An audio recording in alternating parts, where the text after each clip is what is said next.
Bonsoir mesdames et messieurs, bienvenue dans la grande interview chez Mwambi International Network. Ce soir, je vais vous ramener au 22 janvier 2021. Ce jour-là, le monde entier a découvert le 46e président des États-Unis d'Amérique, Joe Biden. Mais surtout, le monde a découvert une fille. Une petite fille noire maigre, comme elle s'appelle elle-même, Amanda Gorman, élevée par une femme seule. Et elle a prononcé, elle a fait la récitation d'un poème extraordinaire. Et c'est ainsi que tout le monde l'a découverte, mais aussi des maisons d'édition. Alors, il y a eu une bataille pour traduire son œuvre. Et cette bataille a été gagnée en Hollande par une maison d'édition qui s'appelle Meulenhof. Et là, il fallait traduire son œuvre. Marieke Lucas Reinefeld, une fille blanche, a été choisie par Meulenhof pour traduire cette œuvre d'une fille noire, maigre, élevée par une femme seule aux États-Unis. Janice Dull, une Hollandaise noire, s'interpose avec un papier dans un journal, le Volkskrant, pour dire non. Non parce que une fille blanche, dans de bonnes conditions, ne peut pas traduire une œuvre d'une femme noire qui a vécu dans des conditions misérables, avec le racisme, ainsi de suite. Et cette chance-là qu'elle a eue d'être découverte, pourquoi ne pas donner cette chance-là à une autre fille noire hollandaise? Voilà le problème. C'est là où on a parlé du racisme des Noirs contre les Blancs. Est-ce que c'est vrai? Est-ce que c'est vrai que le Noir exerce ou applique du racisme sur les Blancs? Et pour répondre à cette question, nous avons ce soir l'honneur de recevoir pour vous Monsieur Stéphane Zagdanski, écrivain. Monsieur Stéphane Zagdanski, bonsoir. Bonsoir, Monsieur Mwambi. Alors, bienvenue. Nous avons cette histoire du racisme que, bon, je vous ai donné le contexte. Nous avons Janice Dull qui a placé un article disant, voilà, pas question d'une femme blanche qui doit traduire le travail de Amanda Gorman. Racisme ou pas racisme? Vous me posez la question? Voilà. Non, pas racisme, bien sûr. Le contexte est le suivant, c'est qu'elle a été accusée, Janice Dull, de racisme en France par un grand traducteur de Dostoïevski qui s'appelle André Markovitch, qui a fait un grand papier dans Le Monde scandalisé par la position de Janice Dull. Et Janice Dull ne dit pas du tout qu'il faut que ce soit une noire qui traduise une noire parce que c'est une question de couleur de peau. Elle dit simplement que la maison hollandaise qui avait choisi au départ une traductrice pour traduire le poème d'Amanda Gorman, était la traductrice idéale. Parce que c'était une jeune poétesse, qu'elle avait du talent, etc. Et Janice Dull défend dans son texte la position suivante, qui est celle de ce que l'on appelle la solidarité bienveillante dans une communauté. C'est-à-dire, je donne l'exemple dans mon texte dans Lundi matin, c'est si on voyait dans un film de Scorsese un Italo-américain qui est dans Little Italy, qui immigre de Sicile au début du XXe siècle et qui monte une trattoria, un restaurant italien et qui a beaucoup de succès. Et le restaurant devient très, très fréquenté et gagne beaucoup d'argent. Et on lui demande d'employer, de donner un petit peu, de redonner un petit peu de sa chance et de sa fortune à un petit employé qui est au chômage et qui est un jeune Italo-américain comme lui. Eh ben, il va l'employer dans son restaurant comme petit pizzaiolo, comme petit livreur, et ça ne choquerait personne. C'est-à-dire qu'il prend quelqu'un qui est dans sa communauté. Eh bien, le point de vue que défend Janice Dull, c'est exactement le même. Elle dit qu'il y a des tas de très bons traducteurs hollandais d'origine africaine, qui serait capable tout à fait de comprendre ce qu'a voulu exprimer Amanda Gorman, qui parle de sa condition de jeune femme noire aux États-Unis, ce qui n'est pas n'importe quoi, ce n'est pas n'importe quelle condition, Voilà, ouais. et qui serait la traductrice idéale. D'autant plus qu'il y a des tas de traducteurs, qu'être un traducteur d'origine africaine, un traducteur noir en Hollande, ce n'est pas facile. C'est facile nulle part, parce que par définition, en Europe comme aux États-Unis, il y a beaucoup de racisme, il y a des préjugés, y compris des préjugés inconscients, et qu'on ne donne pas facilement ce genre de travail à des personnes noires. Ce genre de travail littéraire dans le milieu de l'édition, c'est pareil en France, c'est pareil partout. C'est pareil aux États-Unis, c'est pareil partout. Donc elle dit ce dont se plaint Amanda Gorman, ou plus exactement ce dont a réussi à triompher Amanda Gorman, il est juste qu'on fasse participer, qu'on redistribue un petit peu par gratitude et par solidarité communautaire, mais pas du tout à l'encontre des Blancs, mais simplement par solidarité communautaire, parce que toutes les communautés, toutes les minorités pratiques partout dans le monde, on fait travailler, on donne un peu de travail à l'un des siens. Amanda Gorman, c'est ce que je dis, c'est ce que j'explique dans mon texte, elle n'est pas du tout victime. Elle est plus victime du racisme, elle n'est plus victime de rien du tout. C'est une jeune femme noire américaine qui connaît la condition des jeunes femmes noires américaines aujourd'hui, qui est évidemment plus difficile que d'être une jeune femme blanche américaine. Il y a beaucoup de racisme aux États-Unis. Mais là, maintenant, elle est au sommet du podium de la notoriété mondiale. Donc, elle n'aura plus jamais de problème jusqu'à la fin de sa vie. Si je vous comprends bien, il n'est pas ici question de la traduction, mais plutôt de la solidarité. Mais bien sûr. La traduction, personne ne sait d'avance qui est bon traducteur, qui n'est pas bon traducteur. Si Amanda Gorman, c'était Shakespeare, c'est quand même une jeune poétesse de 22 ans, elle débute, elle est charmante, mais ce n'est pas non plus Charles Baudelaire, vous voyez ce que je veux dire. Ça n'est qu'une jeune poétesse d'aujourd'hui, qui a beaucoup de talent, mais ce n'est pas un sommet de la littérature universelle. Donc, si c'était Shakespeare, si c'était un très, très grand écrivain qu'il s'agissait de traduire, là, en effet, on fait passer d'abord, en priorité, le traducteur le plus délicat, qui a le plus de talent, et c'est très dur à trouver. Et en général, il ne faut pas prendre un jeune traducteur, il faut prendre quelqu'un qui a fait ses preuves depuis 50 ans. Là, ce n'est pas du tout ça dont il est question. C'est un poème très facile à comprendre en anglais, très facile à traduire. Il s'agit juste de savoir qui va toucher le gros lot après Amanda Gorman, parce qu'il y a beaucoup d'argent à la clé. C'est même des questions pour sous. Il y a beaucoup d'argent à la clé. Et Janice Deul, le point de vue de Janice Deul, que je trouve parfaitement légitime, elle dit c'est normal qu'un petit peu de cette chance soit redistribuée auprès de gens qui se battent, qui luttent aujourd'hui pour, comme Amanda Gorman quand elle était plus jeune, pour exister, à savoir les gens d'origine africaine en Europe, qui sont dans la littérature, dans l'édition, et donc dans la traduction, et qui ont beaucoup plus de mal parce qu'ils sont d'origine africaine. C'est quelque chose d'assez légitime. Quand je vous ai donné, je vous donne l'exemple d'un film de Scorsese où on verrait un immigré sicilien, vous voyez, pour montrer que ce n'est pas une question de couleur de peau. Un immigré sicilien, c'est pareil chez les Juifs. Moi, je connais bien, je viens de l'intérieur de la communauté juive ashkénaze. Entre toutes les minorités du monde, c'est la même chose. On s'entraide entre soi.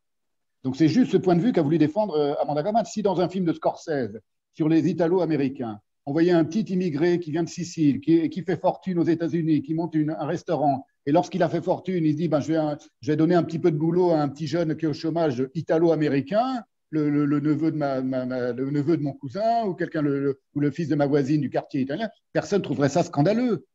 Ça s'appelle Est-ce qu'on ne va pas tomber là dans le communautarisme? Non, pas du tout. Non. Le communautarisme, c'est autre chose. Il y a des points de vue qui sont des idéologues. En France, les débats font rage, où en effet, il y a des gens qui veulent revenir à une forme de racialisation de la parole et de la pensée. C'est-à-dire, par exemple, en ce moment, il y a en France, à Paris, il y a des scandales parce qu'il y a des gens qui veulent faire des réunions qui sont interdites aux blanches dans les universités entre étudiants.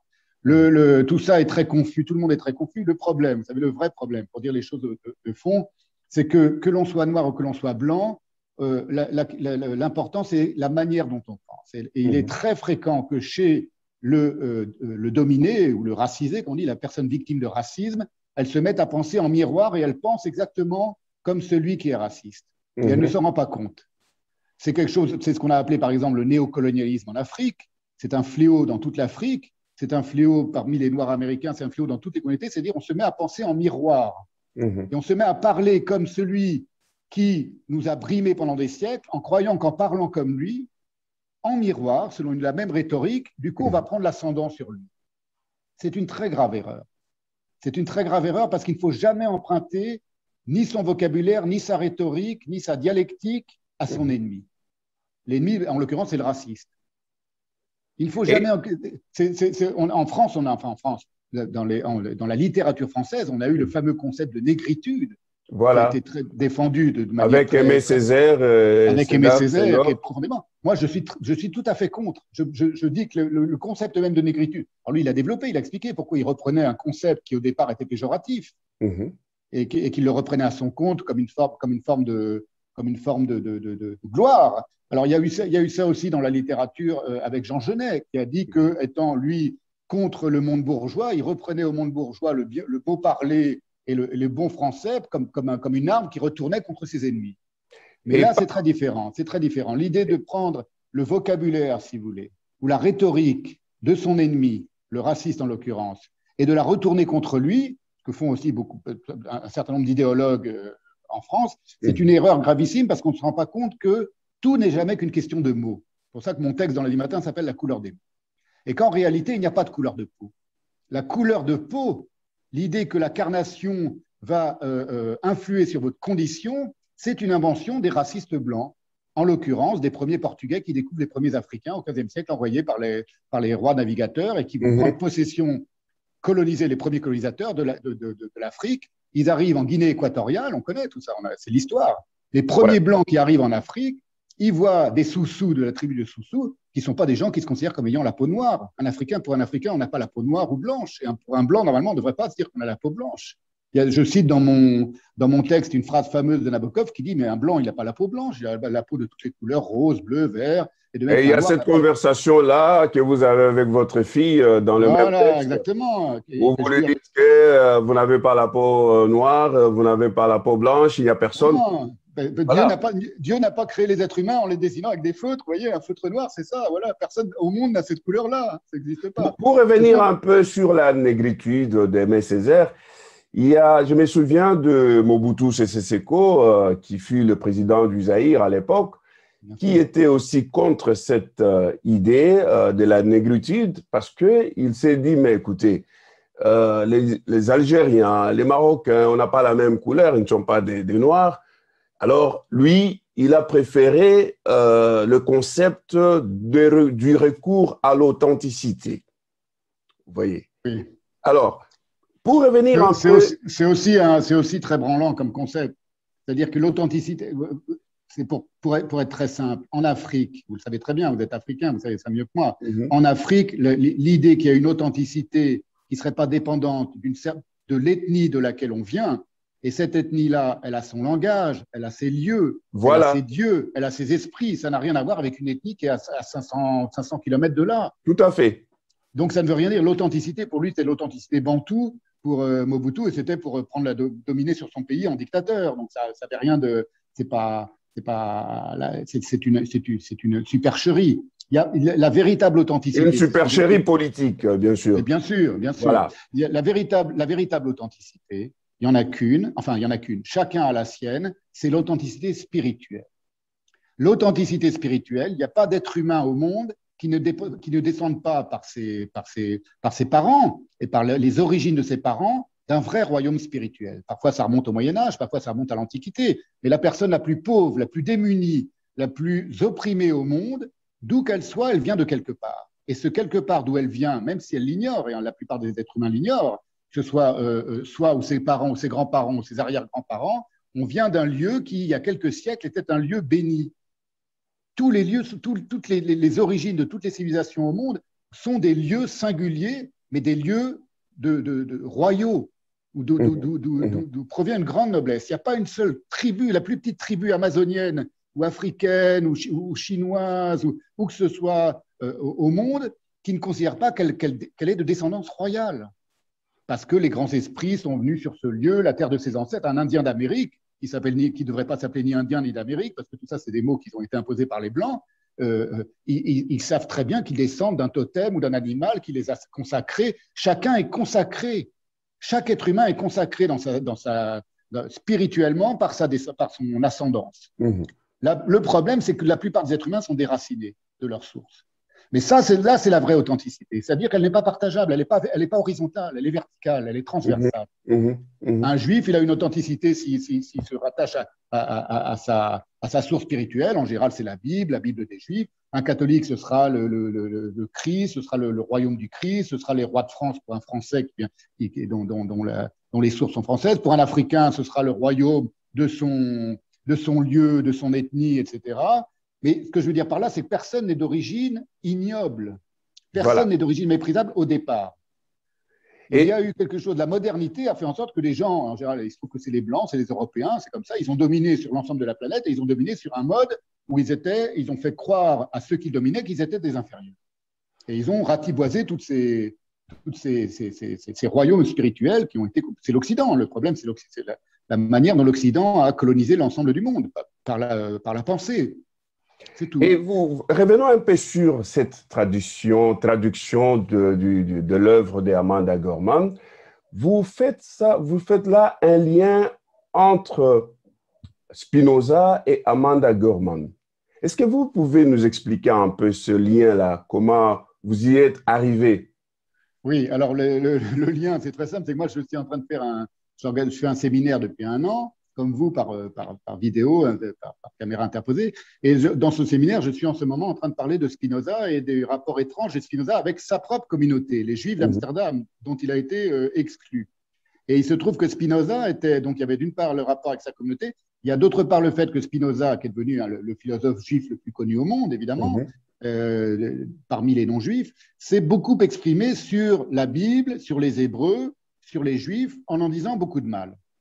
Parce il y a des gens qui disent c'est parce qu'il a voulu prendre sa revanche parce qu'il était expulsé. C'est plus compliqué que ça, c'est beaucoup plus compliqué que ça. C'était un grand esprit, donc il n'était pas si mesquin, mais il a mis en danger sa propre communauté. C'est ce que des philosophes juifs du XXe siècle, le grand philosophe juif, donc le fameux Hermann Cohen, a dit ce qu'il a fait, c'est inhumain. Même s'il a été expulsé de sa communauté parce qu'il la mettait en danger, parce qu'il remettait en cause les dogmes, la religion elle-même, Voilà. il n'avait pas à dire les Juifs sont abominables, dans un monde chrétien où les Juifs étaient en danger. On était qu'au XVIIe siècle. D'autant plus que quand c'était vis-à-vis des chrétiens, il était beaucoup plus prudent. Parce qu'il tenait quand même, il ne voulait pas se faire zigouiller. Les chrétiens étaient majoritaires, évidemment. On était dans l'Amsterdam du XVIIe siècle, les Juifs étaient une toute petite minorité. Donc, l'idée, c'est qu'il n'a pas fait attention à sa communauté. Alors qu'Amanda Gorman, ou en tout cas les ayants droit d'Amanda Gorman, c'est tout un entourage. Maintenant, c'est toute une machinerie. Amanda Gorman, elle est seule à décider. Lorsqu'ils ont dit que l'idée de Jan Liesdel était très judicieuse et qu'en effet, ce serait mieux de donner la traduction à une jeune femme, ou pas d'ailleurs, noire hollandaise, d'origine africaine hollandaise, eh bien, c'est en effet se soucier des siens. Je cite aussi une phrase très fameuse dans l'éthique juive qui dit, c'est une phrase de Hillel, un vieux sage, un vieux rabbin du judaïsme, qui dit « Si je ne suis pas pour moi, qui le sera ?» Voilà. Mais si je ne suis que pour moi, qui suis-je? Et si ce n'est pas maintenant, quand? Ça signifie, si moi, je ne m'occupe pas de moi, des miens, de ma communauté qui est persécutée ou qui est minoritaire ou qui subit les affres du racisme, je ne vais pas attendre que les autres s'en occupent. Premièrement. Mais si je ne m'occupe que des miens, alors ça ne sert à rien que je m'occupe des miens parce que je suis comme les autres qui me persécutent. Je suis égoïste. Mais je dois d'abord m'occuper des miens et ensuite je me tourne universellement vers les autres. Et si je ne le fais pas maintenant, si j'attends qu'on me libère de l'extérieur, eh ben, je peux attendre toute ma vie. J'attendrai toujours parce que la libération, l'émancipation ne viendra pas de l'extérieur. C'est le grave problème des Noirs américains. Que ni vous qui êtes africain d'origine du Congo et moi qui suis français, nous n'avons pas. Mais ils ont un problème, c'est qu'ils sont complètement coupés de leurs racines africaines. Ils n'ont quasiment plus aucun rapport avec leurs racines africaines qui ont plusieurs siècles d'âge. Hélas, la manière dont les Blancs les voient, à savoir la couleur de leur peau. Mais il n'y a quasiment plus de rapport. Alors, je dis ça, j'exagère un peu. Moi, ma femme qui est centrafricaine, je lui dis, quand tu vois la télé des Noirs américains, est-ce que tu trouves qu'ils sont comme les Africains? Elle dit, oui, il y a des points communs quand même. Il y a quelques points communs dans les manières d'être. Mais c'est pas spirituel. Et donc, c'est un grave problème pour les Noirs américains. Parce que et vous allez même trop loin très loin dans votre texte en disant, voilà, les pères fondateurs même des États-Unis étaient des racistes. Oui, bah, bien sûr. Ah bah, évidemment. Les États-Unis, c'est un pays, vous savez, c'est un sacré pays. Malheureusement, j'aimerais pas être américain, ni blanc, ni noir, ni rien du tout là-bas, hein, ni indien. C'est un pays, c'est comme ça, c'est une civilisation, on n'y peut rien, c'est historique, qui est fondée, un, sur l'esclavage et deux, sur le génocide. Ou dans le désordre, sur le génocide des Amérindiens et sur l'esclavage des Noirs américains. Sans l'esclavage, chez Marx qui disait ça, il n'y a pas de capitalisme. Il n'y a pas la puissance de l'Amérique aujourd'hui, elle n'existerait pas. Ce serait une petite province de l'Angleterre, ce serait rien du tout. Il a trois siècles où vous faites travailler des gens gratuitement pour vous enrichir et pour enrichir tout le pays, aucun pays peut rivaliser avec ça en puissance commerciale. La Chine, si elle esclavagisait pas toute sa population, elle ne deviendrait pas la grande Chine commerciale qu'elle est aujourd'hui. Donc l'esclavage est à l'origine de la richesse des États-Unis. C'est Marx qui disait ça, qui expliquait ça. Et c'est pour ça qu'il y a des avocats noirs américains qui disent maintenant il faudrait que les grandes familles qui sont enrichies pendant l'esclavage nous redonnent de l'argent et les redistribuent, ce qui est tout à fait légitime. Est-ce que la discussion sur la traduction de l'œuvre d'Amanda Gorman, est-ce que c'est une traduction qui est vivante au niveau de la France? Non, je ne crois pas, parce que vous savez, bon, la France, c'est quand même un pays où on a beaucoup de traductions littéraires. C'est un pays de la grande littérature française. C'est une des littératures les plus prestigieuses au monde. Donc, traduire le petit poème d'Amanda Gorman, ce n'est pas un problème. Mais je trouve que le choix était très bon. Du coup, de la maison. Non, c'est la maison Mellenoff de la Hollande, oui. À Hollande, oui, mais en France, ils ont décidé, du coup, pour ne pas avoir le même problème, de donner tout de suite la traduction à Luce and the Yakuza, qui est une jeune fille d'origine congolaise aussi, je crois. Je ne sais pas si elle est de Kinshasa ou de Brazzaville, je ne connais pas bien ça. Qui est une jeune chanteuse assez connue maintenant. Et c'est une très bonne idée parce qu'elle parle l'anglais couramment. Et puis elle est d'origine africaine, donc elle a certains points communs avec Amanda Gorman et elle a souffert du racisme, évidemment, parce qu'en Belgique, il y a du racisme comme partout. Et donc, elle peut comprendre, d'une certaine manière, la condition d'Amanda Gorman. Mais au-delà de la traduction, il y a ce partage des chances, hein, l'égalité des chances. Exactement. Est-ce que ce n'est pas ça qui devrait être le débat, même en France? Et surtout, après ce qu'on a vu aux États-Unis, la mort de George Floyd. Oui, vous avez raison, ça devrait être le débat, mais ça ne l'est pas malheureusement parce que la France les débats sont très idéologisés. Donc, c'est très idéologisé entre l'extrême droite, qui est raciste, évidemment, et l'extrême gauche, qui a une autre forme de racisme, mais qui est, c'est ce que je vous disais tout à l'heure, qui emploie en miroir ce que j'appelle, moi, la rhétorique de cow-boy. C'est-à-dire qui ne voit les choses qu'en termes de noir ou de blanc et pas en termes de pensée. Qu'est-ce que c'est que la pensée? La pensée, elle est grise, hein, pour tout le monde, c'est la couleur du cerveau, hein, c'est la matière grise. Partout dans le monde, la pensée, elle n'a qu'une seule couleur, elle est grise. Donc, en France, c'est très idéologisé. Donc, les débats sont la plupart du temps indigents et personne ne réfléchit à ces questions-là, qui sont de vieilles questions et des questions cruciales, à savoir qu'est-ce que c'est qu'appartenir à une communauté. C'est ça la vraie question. Qu'est-ce que c'est qu'appartenir? Appartenir à une communauté, ce n'est pas votre aspect extérieur qui en décide. C'est ce qu'il y a à l'intérieur de vous. Ce n'est pas l'aspect extérieur des Chinois qui font qu'ils sont des Chinois et qu'ils ont un certain rapport avec le bouddhisme ou avec le taoïsme. Ce n'est pas l'aspect extérieur des Japonais. Vous voyez, il faut toujours être un peu exotique et aller voir ailleurs, aller voir ce qui se passe chez les Indiens d'Amazonie, aller voir ce qui se passe chez les Africains, aller voir ce qui se passe dans les traditions soufis musulmanes, aller voir ce qui se passe chez les Juifs. Et là, il faut toujours écarter un petit peu son angle de vue parce que sinon, on reste focalisé sur des débats et on se noie dans un verre d'eau. Mais le problème, c'est que beaucoup de gens se noient dans un verre. Alors, je voudrais donner une précision parce que vous êtes là, vous êtes en France, je suis ici aux Pays-Bas. Spinoza vient des Pays-Bas et Janis Deuel de Pays-Bas.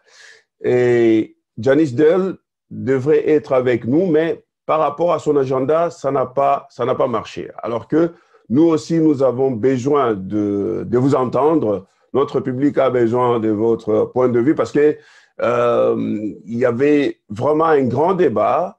Et si je vous demande comment ça se passe en France, mais sur la toile, ça bouge et il y a des gens il y a des camps, hein, il y a deux camps. Voilà, c'est le racisme contre les Blancs, de Noirs contre les Blancs. Et c'est cette revanche-là que l'on ne veut pas du tout.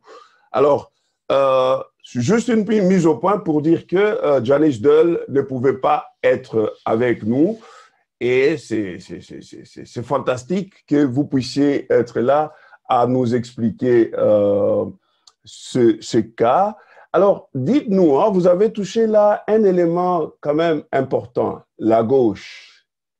La gauche qui, si on voit toutes les communautés, la plupart des communautés, des minorités, ils suivent la gauche. Alors que vous venez de dire là quelque chose comme quoi la gauche utilise ces miroirs-là.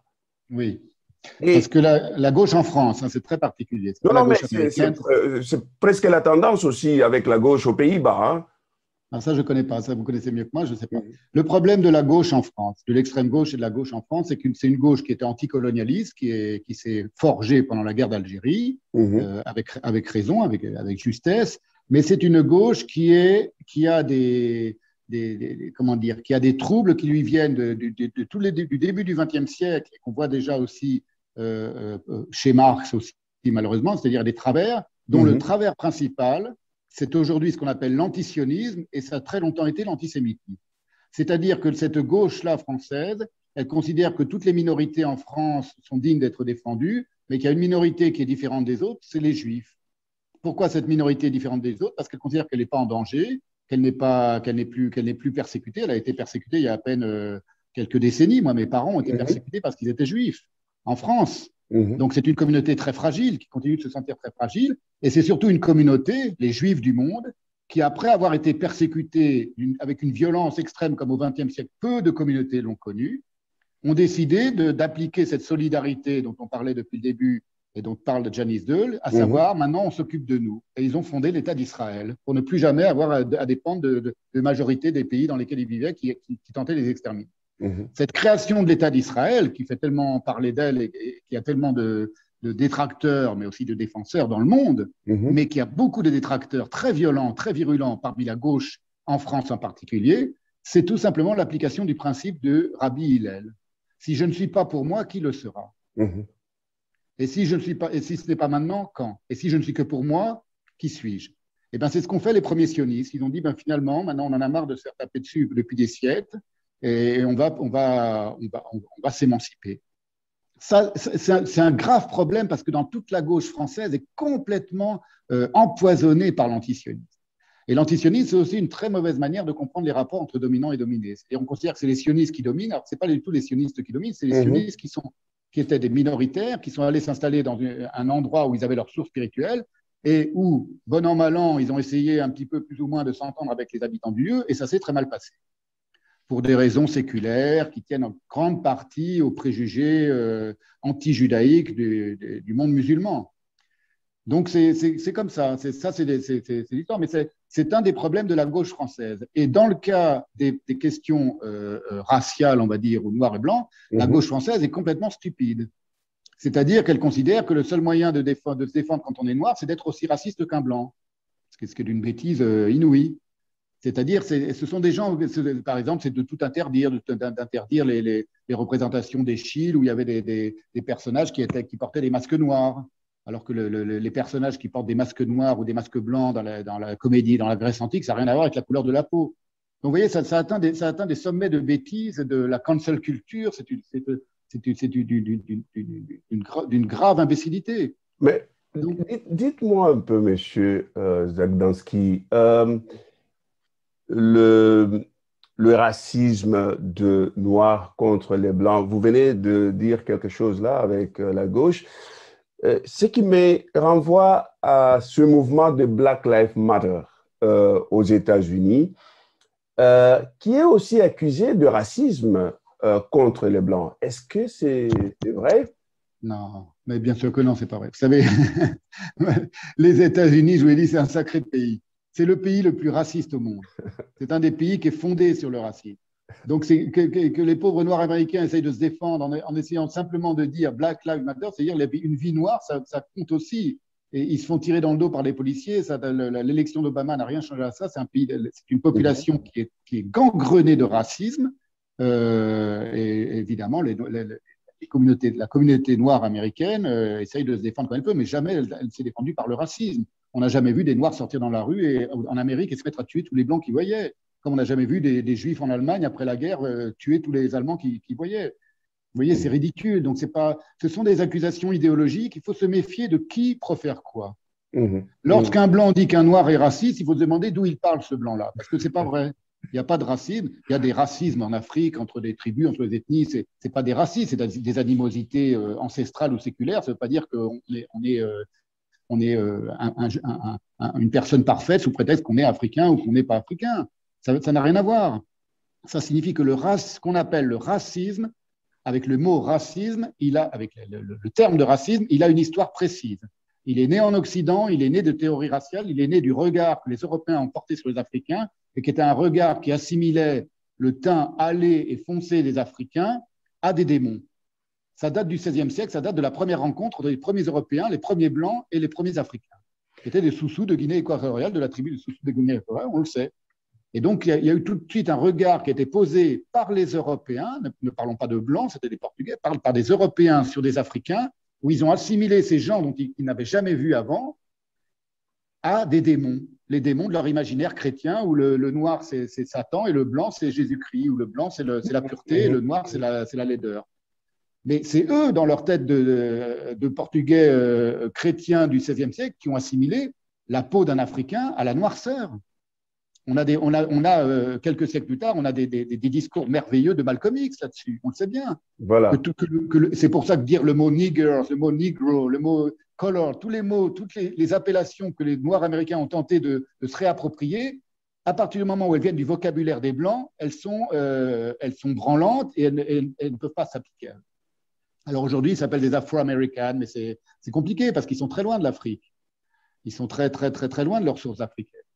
Donc, c'est de toute façon une population, les communautés noires américaines, qui est très malheureuse, qui est très aliénée parce qu'elle essaye de se donner un nom, et c'est la chose la plus noble qu'on ait, c'est d'avoir un nom. Et se donner un nom en tant que communauté, c'est très compliqué parce qu'ils n'ont pas de nom, ils ont été dépossédés de leur propre nom. Leur nom, c'était les noms de leurs ancêtres de chaque tribu et de chaque ethnie africaine d'où ils venaient. Ils venaient d'ethnies très différentes les unes des autres, dans des langages qu'ils ne parlent plus. Donc, à la rigueur, ce qu'il faudrait, ce serait, mais c'est tout un travail, ce serait que chaque Noir américain essaye de retrouver de quelle ethnie africaine venaient ses ancêtres et qui se initie à la langue de l'ethnie dont il vient. Parce que c'est par la langue que la grandeur, elle passe. Et ce n'est pas par la couleur de la peau ou par le physique ou par quoi que ce soit. C'est toujours par le langage que ça passe, la noblesse. Alors peut-être la dernière question ou bien l'avant-dernière question. Il y en a deux qui m'arrivent tout de suite là. Dans votre texte que j'ai beaucoup aimé, vous parlez des Goebbels. Goebbels, cet Allemand-là qui disait aux Juifs, un Juif qui parle allemand, c'est un menteur. Oui, il considérait qu'il y avait une pureté dans la langue allemande à laquelle les Juifs n'avaient pas le droit n'avaient pas accès. Alors que les Juifs allemands étaient des gens extrêmement cultivés pour beaucoup d'entre eux, pour certains d'entre eux, et qui parlaient l'allemand aussi bien que n'importe quel allemand. C'est comme si on disait que moi, quand je parle français parce que je suis français, mais parce que je suis juif, je mens. C'est une phrase de nazis, hein, c'était des nazis, donc c'est pas des grands humanistes, hein, comme vous le savez. Mais c'est pour dire que l'idée qu'on dise que telle personne a le droit de traduire ou pas traduire, ou que telle personne est plus propice pour la traduction, c'est une phrase de nazi de toute façon. Mais ce n'est pas le point de vue de Janice II. Elle n'a jamais dit que c'est parce qu'elle était noire qu'elle traduirait mieux le poème d'Amanda Gorman. Elle a simplement dit qu'il faut être solidaire avec les siens. Et il faut s'occuper d'abord des siens, ce qui est tout à fait légitime. Et c'est ce qui s'est passé aussi. Alors, la toute dernière question, vous parlez dans votre texte d'une traduction idéale au lieu et à la place d'une bonne traduction. Vous pouvez nous dire c'est quoi la traduction idéale et c'est quoi la bonne traduction? Voilà, justement. C'est-à-dire, là, c'est une réponse au texte de André Markovitch qui raconte que quelqu'un lui a dit, un antisémite, un russe orthodoxe, lui a dit « Vous ne pouvez pas bien traduire Dostoïevski parce que vous êtes juif et que Dostoïevski était orthodoxe et il n'y a qu'un orthodoxe qui peut comprendre ce que c'est qu'un orthodoxe. » Et ça, je dis, c'est la traduction idéale. Ce serait la traduction idéale. Pour moi, c'est une critique. C'est-à-dire, c'est la traduction où il n'y a plus d'épaisseur humaine au sens où ça passe directement du producteur au consommateur. C'est ce que fait Google Translate. Google Translate, quand il prend un texte, c'est la traduction idéale parce que c'est une machine. Il n'y a plus d'être humain. Donc là, il n'y a plus de couleur de peau. C'est la traduction la moins raciste possible.